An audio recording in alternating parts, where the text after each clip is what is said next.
కాకతీయుల కాలం నుంచి కూడా ఈ యొక్క హన్మకొండ కానీ వరంగల్ కానీ చాలా చరిత్రాత్మకమైన దేవాలయాలు, చాలా పురాతనమైన దేవాలయాలు.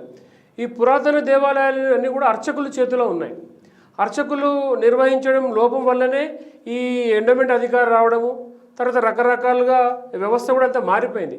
ఇప్పటికి కూడా మీరు చెప్తుంటే మీరు చూడ 1000 స్తంభాల గుడి గతంలో అంటే అది శిథిలావస్థలో లేనప్పుడు పునర్నిర్మాణం చేశారు కదా, అప్పుడు చాలా బాగా విరాళజీనటువంటి అవగాహన ఉండేది, చాలామందికి ప్రాచుర్యం ఉన్నది.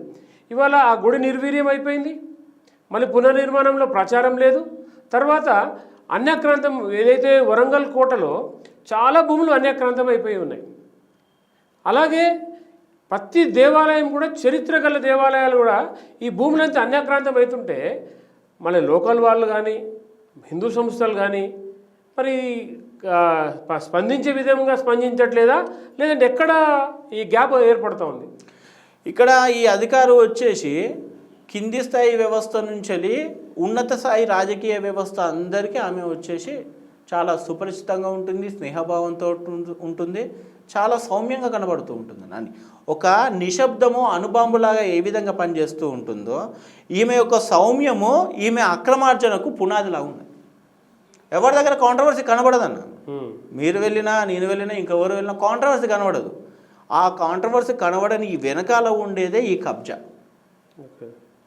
ఈ యొక్క దేవాలయం యొక్క సంబంధించిన ధూపనీప నైవేద్యాల అంశంలే కావచ్చు, దేవాలయ నిర్వహణలే కావచ్చు, ఇంకా ఇతరత్ర ఏ రకమైన కార్యాచరణ జరిగినా ఈమెకు అందాల్సింది ఈమెకు అందుతుంది, వారిని ఎక్కడ చూడా అక్కడ చూస్తుంది ఈ పరిస్థితి. అంతెందుకన్నా ఇప్పుడు అసన్పర్తిలో వచ్చేసి బోడగుట్ట రామలింగేశ్వర స్వామి దేవస్థానం ఉంటుందన్న, 57 ఎకరాల దేవస్థానం, పెద్ద గుట్ట, 10 సంవత్సరాలు. ఇప్పుడు వీరు వచ్చేసి 14 సంవత్సరాలు అన్న దేవాలయం భూములను సంరక్షించడం కోసమే కదా ఈమె అధికారికి ఇక్కడికి వచ్చి కూర్చున్నది. 14 సంవత్సరాలు 10 సంవత్సరాలు అవుతుంది మైనింగ్ జరగబట్టి. కొన్ని లక్షల విలువ చేసే ఒక స్టోన్ను మొత్తం పగలగొడుతూ ఉన్నారు.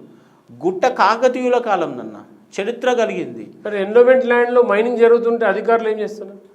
ఇప్పుడు మైనింగ్ అది ఇప్పుడు 2 శాఖలు ఉంటాయి. ఇక్కడ ఏంటంటే ఎండోమెంట్ శాఖ అనేటువంటిది దేవాలయ భూమి కబ్జా అయితే ఈ శాఖ వాళ్ళు రావాలి.